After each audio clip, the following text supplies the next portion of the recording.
Ever tried to stop a thought from popping into your mind? How successful were you? It's a curious phenomenon we've all encountered, isn't it? This is the paradox of thought suppression. The more we try to suppress a thought, the more prominent it becomes, dancing around in our minds like a mischievous sprite. It's as if our minds are playing a cruel joke on us, bringing to the forefront the very thought we're trying to banish. Enter the ironic process theory, an intriguing concept coined by Harvard psychologist Daniel Wegner. It's like a psychological boomerang. The harder we throw a thought away, the quicker it comes zooming back to us. It's ironic, isn't it? We're trying to forget, yet we're forced to remember. This paradox of thought suppression is part of our everyday lives, a silent battle we wage within our minds. So the question arises, the harder we try to push a thought away, the more it seems to stick around. But why? The mind, as it turns out, isn't very good at following orders, especially when it comes to forgetting or suppressing thoughts.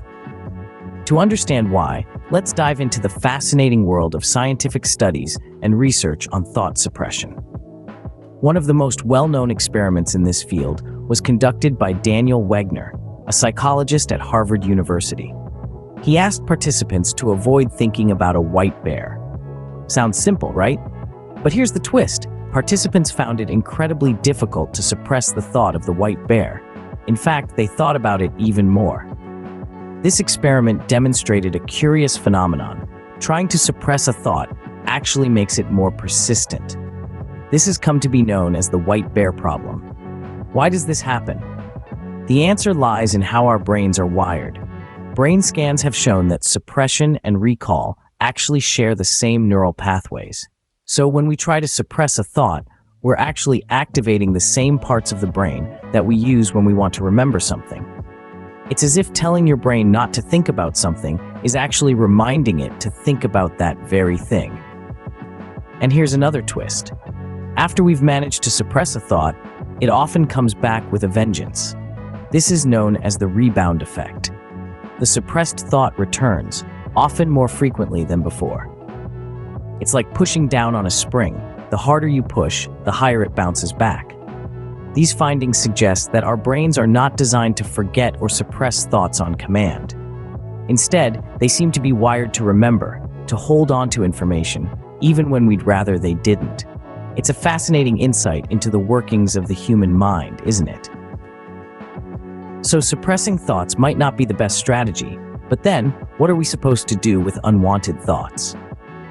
If suppressing thoughts often backfires, what does this mean for our everyday lives? Well, the implications are significant. Let's start with stress. When we constantly try to push away certain thoughts, it's like a mental tug of war. This struggle can lead to heightened stress levels, which we all know are not good for our health.